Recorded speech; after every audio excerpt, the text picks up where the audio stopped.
अस्सलाम वालेकुम नाज़रीन, आप देख रहे हैं सेहत डायरी और मैं हूं अज़हर हुसैन ताहिर।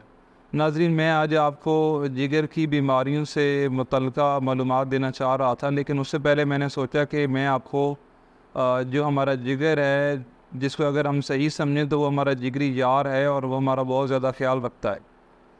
जिगरी यार जिगर हमारा कैसे ख्याल रखता है, क्या काम करता है और हम बिगाड़ बैठते हैं तो वो कौन सी बीमारियाँ बन जाती हैं, उसके हवाले से आपको आगाही देना चाह रहा हूँ कि ये कितना ज़रूरी है कि हम अपने जिगर का ख्याल रखें। दाग दहलवी ने कहा था कि जिगर को थाम कर मैं बज़्बे यार से उठा, हर एक करार से बैठा करार से उठा। तो ये जिगर ठीक होगा तो हमारे जिस्म के बाकी मामलात भी ठीक होंगे। मैं आपसे ये शेयर करने जा रहा हूँ कि जिगर हमारे लिए क्या क्या काम करता है। तो याद रखें कि जो हम जिगर है हमारे लिए बहुत सारी चीज़ें बनाता है, बहुत सारी स्टोर करता है, बहुत सारी चीज़ों का हाजमा करवाता है, मेटाबॉलिज्म करवाता है, इमले सहाल करवाता है, फिर इनको स्वीट करवाता है, जिस्म से खारिज करवाता है। कोई ज़हरीली चीज़ें हैं तो उनको डिटॉक्सिफाई करता है। अगर इसको हम तफसीलन जाएँ तो हाजमे से मुतल्लिका काम के लिए जाएँ तो जो हमारी निशास्तदार ग़िज़ाएँ हैं उनसे हासिल होने वाले ग्लूकोज़ को, मीठे को ग्लाइकोजन में स्टोर करता है। अब बुरे वक्त आने पे हमारे ग्लूकोज़ कम होने की सूरत में वो ग्लाइकोजन जो है ना वो वापस ग्लूकोज़ में तब्दील करके हमको देता है, जिसको ग्लाइकोजेनोलिसिस बोलते हैं। इसी तरीके से अगर हमारे पास ग्लूकोज़ की कमी हो तो ये अमाइनो एसिड से और फैटी एसिड से ये हमारे लिए ग्लूकोज़ बनाता है, जिसको ग्लूकोनियोजेनेसिस बोलते हैं।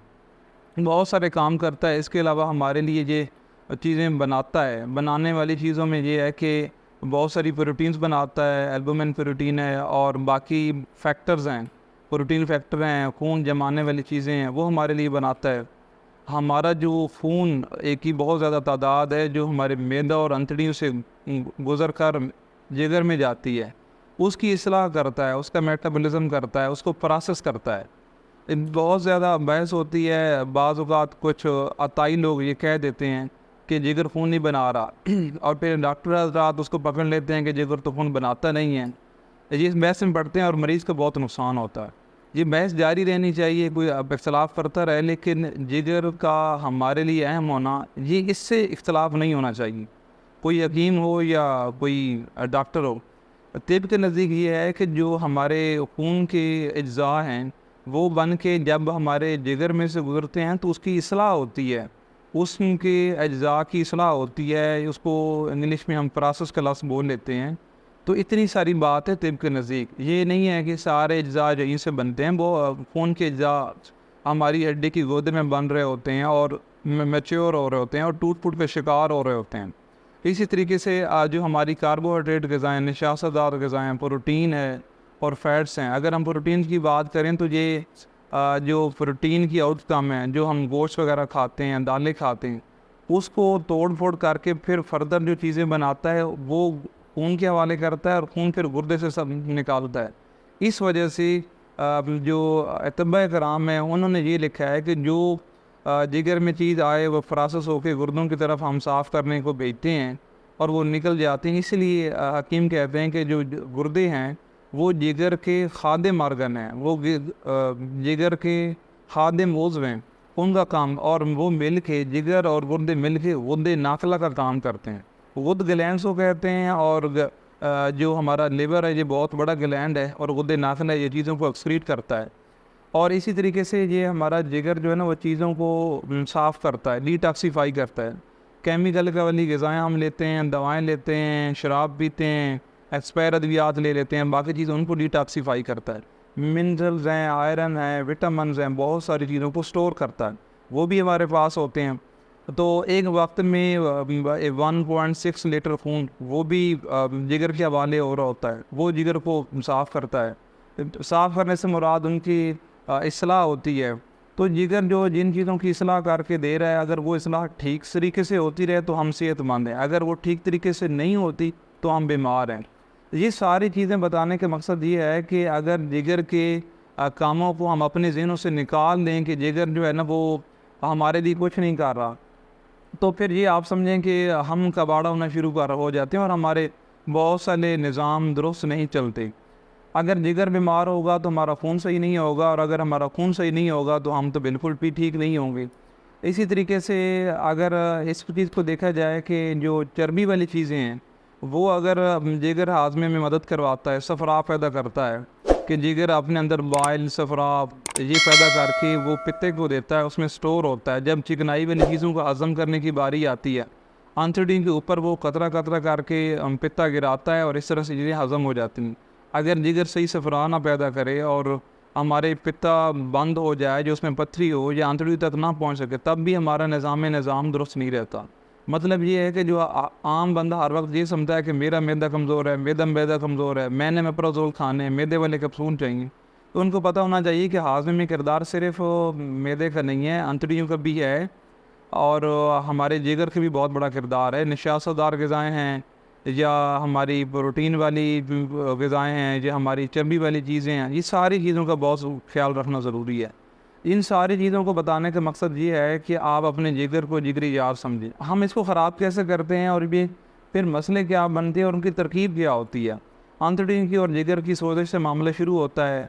अब सोजिश के साथ फिर इस पर चर्बी बनना बाज़ शुरू हो जाता है। अगर हम बाकी एहतियातें ना करें, ख़ून लेने देने की एहतियात ना करें, तो हमें हेपेटाइटिस बी सी हो जाता है। इसी तरीके से अगर गंदी चीज़ों का इस्तेमाल करें तो विटामिन हेपेटाइटिस ए हो सकता है। जिगर सुगड़ सकता है, जिगर फैलना शुरू हो जाता है, जिगर ज़ख्मी हो जाता है। और इसी तरीके से अगर फैटी लीवर है या फाइब्रोसिस सिरोसिस है, वो हेपाटोसेलुलर कार्सिनोमा की तरफ चला जाता है, जिगर का कैंसर हो जाता है, जिगर फेलवर की तरफ चला जाता है। और हकीम अशरफ शाकिर साहब रहमतुल्लाह अलैह जिगर की सोजिश और ये सारे मामलात बिगड़ने को भी एक वजह समझते हैं कि ये शुगर की वजह हो सकती है। तो अपने जिगर का ख्याल रखें, अपनी खुराक का ख्याल रखें।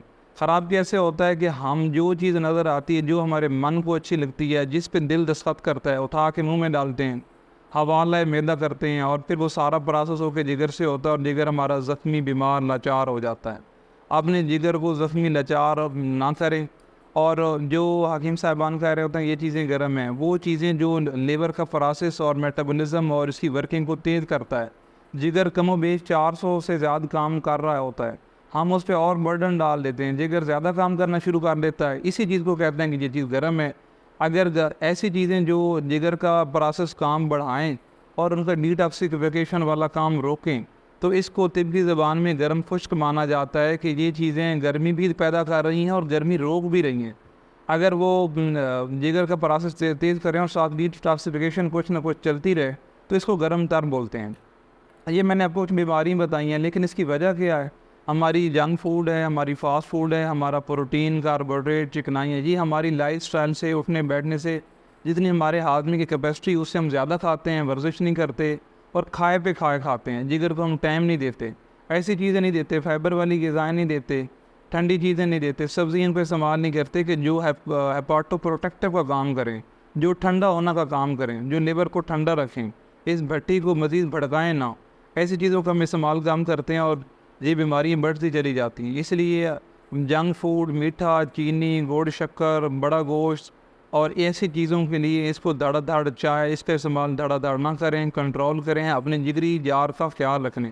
आपका जिगरी यार आपका बहुत ख्याल रखता है। आप सुबह उठते हैं और जिगरी यार को फ़िक्र होती है कि इसने कुछ खाया ही नहीं, तो वो अपने में स्टोर शुदा जो ग्लूकोज होती है वो आपको वापस देता है कि आप अपना काम चला लें। लेकिन हम हैं कि हमें फ़िक्र ही नहीं है। हमें पता होता है हमारा मैदा नहीं ठीक, हमें मैदे में दर्द हो रहा है, मगर हम जिगरी यार का ख्याल नहीं करते।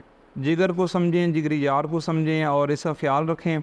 और एक चीज़ मैं आपसे शेयर करना चाहूँगा कि हकीम प्रोफेसर मोहम्मद अशरफ शाकिर रहमतुल्लाह अलैह ने ये किताब लिखी थी, जिगर और गुर्दे फ़ेल होना। ये गुर्दों का और जिगर के बारे में जितनी आसान तरीके से, जितनी एहतियातों से, जितना आसान समझाने के लिए लिखा हुआ है, मैं समझता हूँ कि ये मरीज़ों के लिए, हिकमत के स्टूडेंट्स के लिए, डॉक्टरों के लिए, अगर कोई डॉक्टर बन रहा है उनके लिए, सब के लिए बहुत ज़रूरी है। अगर कोई इख्तलाफ करता है तो वो कर ले दलील की बुनियाद पर, लेकिन अगर वो इसको आजमाए, इसको पढ़े, इस पर अमल करवाना शुरू करे, तो आप जिगर के बहुत सारे मसाइल से बच सकते हैं। मैंने बड़ी बड़ी किताबें पढ़ी हैं, इतनी आसान और इतनी मुदल्लिल किताब मेरी आंखों से नहीं गुज़री।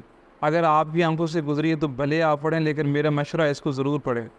अपना ख्याल रखने, अपने अजीज़ों का ख्याल रखने, अपने जिगर का ख्याल रखने, अपने घर वालों को जिगर का ख्याल रखें। और बचाएं। इंशाल्लाह हम नेक्स्ट वीडियोज़ में जिगर की जो बीमारियाँ हैं, फैटी लिवर, हेपेटाइटिस बी, सी और दीगर मसाइल, उनके बारे में डिस्कस करेंगे। लेकिन जिगर का किरदार का पता होना बहुत ज़रूरी है। ख़ुद भी सुनें, दूसरों को भी शेयर करें और हमारे यूट्यूब चैनल को सब्सक्राइब करें ताकि आपको मालूमाती वीडियो मिलती रहें। ये वीडियो आप दूसरों तक ज़रूर शेयर करें। आपका बहुत शुक्रिया।